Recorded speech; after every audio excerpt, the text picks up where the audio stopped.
네, 이런 가운데 경찰은 전 목사가 이끄는 사랑제일교회 사택을 비롯한 4곳을 압수수색했습니다. 바이러스가 한창 퍼질 때 교인들 명단을 제대로 내지 않거나 하면서 방역을 방해한 혐의 때문입니다.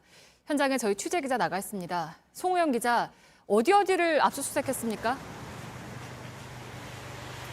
네, 사랑제일교회 사택 등 총 4곳입니다.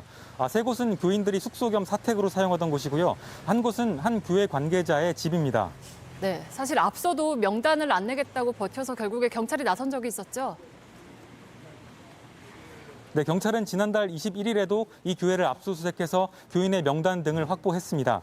당시에 교회 측이 압수수색 영장을 제시하라면서 대치를 이어가니까 법원으로부터 영장을 발부받아서 집행을 했었습니다. 오늘이 그것에 이어서 2번째 압수수색입니다. 네, 그러면 추가 압수수색이라고 하면 이유가 있을 텐데요. 경찰은 뭐라고 설명을 합니까? 네, 경찰은 일단 지난 압수물을 분석한 결과 추가로 필요한 자료들이 있어서 추가로 압수수색을 진행하는 거다 이렇게 설명을 했습니다.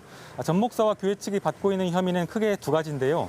우선 자가격리 의무를 위반하고 광복절 집회에 참석한 것, 그리고 교인의 명단을 허위로 작성하고 허위로 제출해서 정부의 조사를 방해했다는 것, 이것 2가지입니다. 네, 그럼 경찰 수사는 앞으로 어떻게 진행이 됩니까?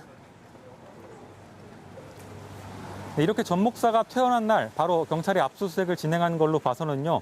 조만간 교회 관계자들에 대한 소환 조사가 바로 진행될 걸로 보입니다. 그동안 전 목사를 비롯한 교회 관계자들은 코로나19에 확진됐거나 자가격리 기간이라서 대면 조사를 하지 못했습니다.